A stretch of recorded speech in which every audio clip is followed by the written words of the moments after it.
Hey, MCARBO brother, I'm Chris Nelson, President of MCARBO. Really excited to introduce the new Smith and Wesson SW9VE, SW40VE Sigma Trigger Spring Kit for your Sigma pistol. Really fantastic trigger pull reduction, a 50% trigger pull reduction on this excellent little pistol, little Glock remake. Really like this thing, but the trigger pull is terrible, starting at 10 pounds. We got it down to 5 pounds. Really excited about this sweet, easy, simple, straightforward installation.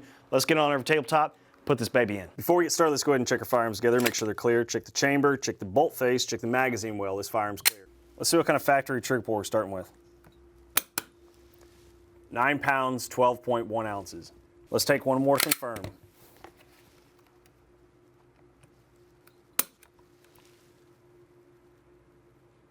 9 pounds, 10.6 ounces. Parts and tools needed for this build: the Smith and Wesson Sigma SW40VE SW9VE Trigger Spring Kit by MCARBO, a 1/16 inch punch, 3/32 inch punch, 1/8 inch punch, hammer, a bench block, needle nose pliers, and as always guys, make sure we're in iPro. All right, quick field strip is very similar to the Glock. You're gonna go ahead and you're gonna pull the trigger, and you're gonna pull down on these two tabs on either side. They're spring loaded. Now, just for the heck of it, I always check it one more quick time before you pull the trigger. So you pull the trigger, and then you grip it like this, and you pull back just a hair, and then you'll pull down simultaneously on that slide lock, all right? And then both sides, and then it'll just fly right forward just like that. So we'll take our slide, we'll set that aside, won't need it for now. Everything we're gonna do is right here in this trigger mechanism here, we're just gonna push this pin out with our 3/32 inch punch. So get that set up on your bench block, all right? Tap it right out. Very simple, straightforward. Leave that little pin aside. And then we're gonna take our finger and we're gonna grip right there at the bottom of the plastic. You can see it right there. And you'll pull up as you slightly pull on the trigger, all right? And that's gonna pull it right out just like that. Really good to pay attention to everything as we're pulling it all out. We'll set our pistol grip aside just for a minute. And we're gonna focus on this trigger mechanism right here. It's always good to take a good photographic memory snapshot. Remember exactly how it all looks, how it came apart. We can go ahead and pull out on the ejector here. Just remember this is how it goes in, how it's oriented. You can see this half circle here on the ejector and this full circle here in the plastic. This is how they'll mate up right there, right? Some other little features to pay attention to. You got the little H up there and the E down here. Just some good little visual cues so when we put it back together, set our ejector aside. Otherwise, it'll just fall out on us. Notice over here, there's a pin that sticks out. All right, this is what grabs on that trigger bar, so that's something we want to make sure sticks out when we put it back together. All right.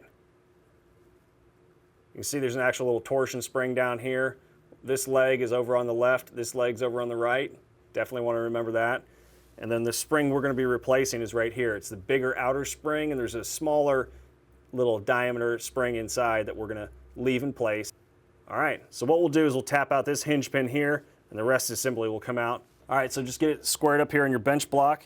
All right, take your 1/16 inch punch, and we're gonna just tap out this bottom hinge pin down here. This is the one that holds that little torsion spring right there. All right, 1/16 inch punch, right over that little hole in the bench block. You may be able to push it out too, actually, just like that. A little bit more controlled. All right, so we push that tiny little pin out, just set that aside, and we can go ahead and pull out our punch and drop out that little spring there. And that's the orientation it's going to locate in when we put it back inside. All right, set that aside. Now the rest of the mechanism will basically just want to fall out. Basically just fall out, just like that. All right, set down the plastic housing. Now this is kind of unique. You know, there's only one way to put these two pins in, which is nice. You know, it makes it foolproof when you're putting it back together. Real handy. You don't have to worry too much about getting them mixed up or which side to put them in. So you'll notice when we get these out, this side's bigger than this side. Push down on this component like this to release that tension a little bit.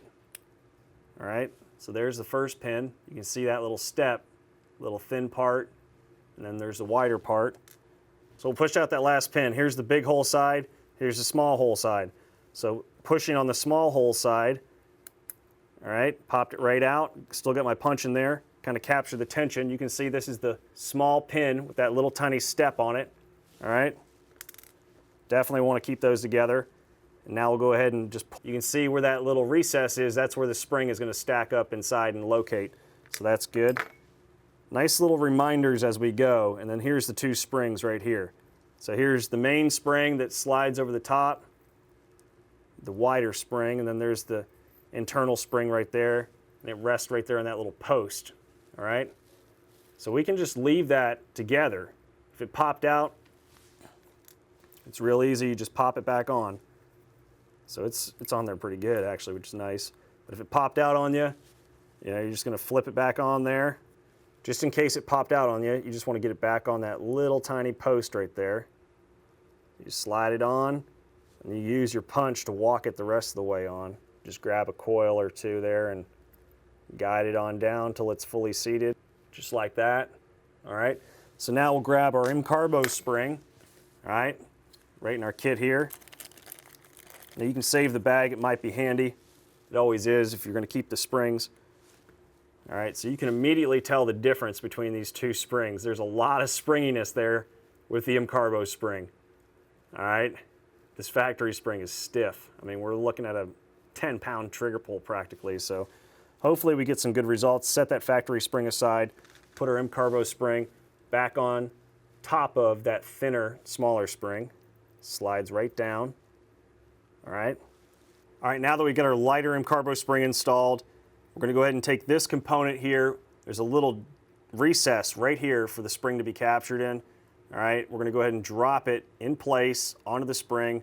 There's a flat here on this lower component, all right, this forward-facing flat, and this is the feature that you want to be pointing the same direction as that flat.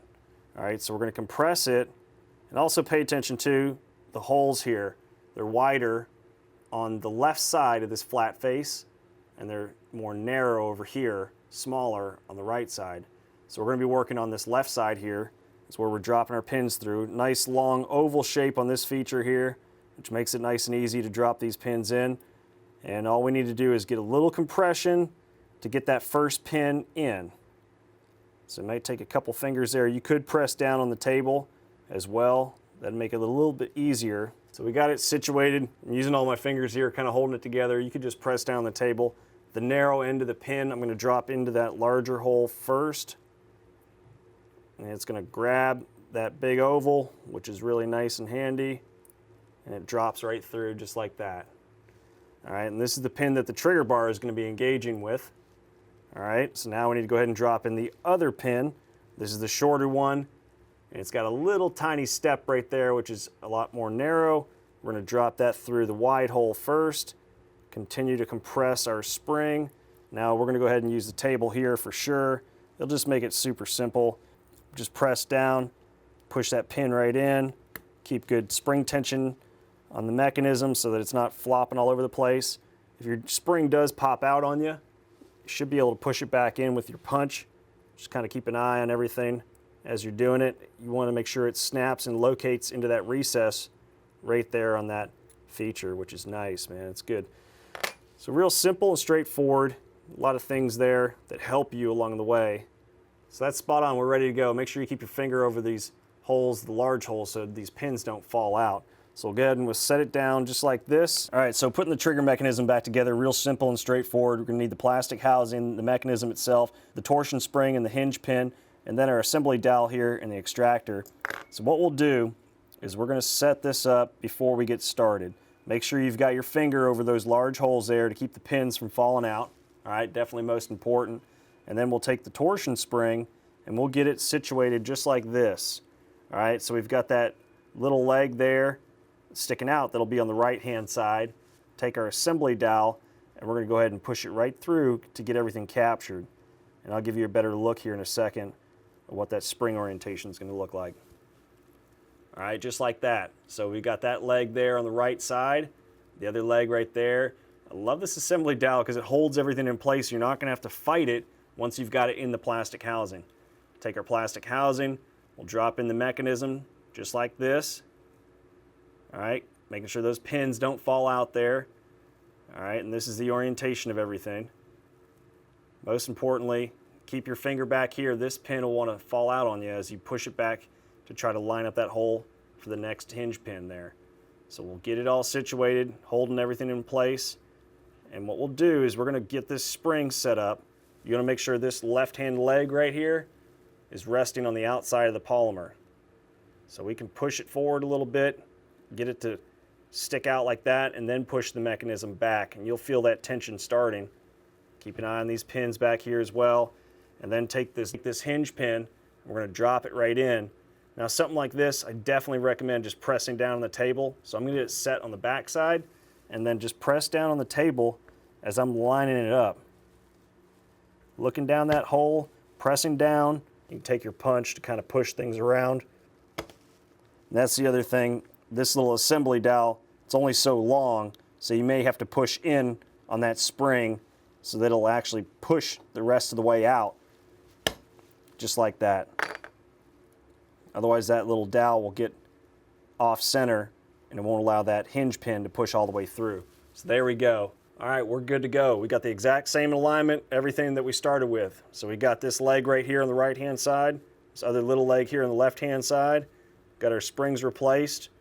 All right, pins are still captured. We got this pin sticking out, this top one here for the trigger bar engagement.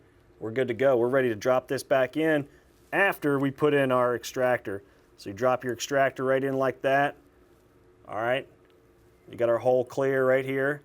You can see that's where they made up together. You got that nice little cutout there on the extractor to help you line it up.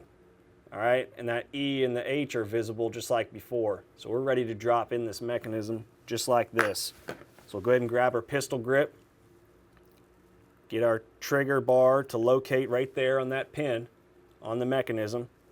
We're going to work them back. One thing I want to point out is you want to line it up just like before. And remember, this was the key feature right here. All right, so we got everything lined up in our trigger mechanism here. That pin especially on the trigger bar, very important. This plastic component here in the trigger mechanism housing needs to mate up perfectly with this pistol grip. So that's our guide right there. All right, so we're pushing that down, making sure that's all locked and located in place. And our trigger bar is situated right on that pin in that trigger mechanism, man. We are good to go. And let's just test it real quick, make sure it's moving back and forth as it should. Perfect. All right, most importantly, now we just grab that pin that held the trigger mechanism in. Go ahead and set it right in place. Give it a couple taps. There we go. We're good to go. Now we'll grab our slide, line up the rails. There we go, man. Let's try this trigger pull. Whew, that's so much lighter. All right, hold the trigger back, rack it. Good, good reset. All right, man, pass the function check. Let's measure this trigger pull. This feels amazing. Now let's see what kind of modified trigger pull we got. 5 pounds, 2.4 ounces. Let's take one more to confirm. 4 pounds, 9.1 ounces.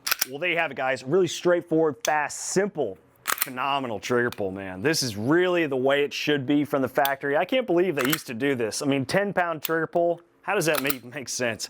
Nothing really good about that. Doesn't help anybody, just teaches people to be lazy shooters. Really love this trigger pull now. I mean, 5 pounds isn't a lot to rave about, but it's much better than what we started with. You can continue to go further if you did some polishing or other things like that, but really like the fact that it's a very simple, straightforward, quick upgrade, and you're gonna get a ton of performance out of that massive, massive trigger pull reduction. 10 pounds, man, that is a ton of weight. So 5 pounds, we'll take it. 10 pounds, man, that's just garbage. I mean, we don't need 10-pound trigger pull. So if you've got one of these SW9VEs, SW40VEs, highly recommend upgrading your Sigma pistol. Put a real trigger pull on there, man. Something a little bit more manageable. I guarantee you're gonna get a ton of performance increase, ton of accuracy, a ton, a lot more fun. I mean, it's nice to be able to put rounds where you intend them to go. I mean, especially if this is your concealed carry option. Really love this. Thank you, MCARBO Brotherhood, for your ideas and your support. And as always, happy shooting.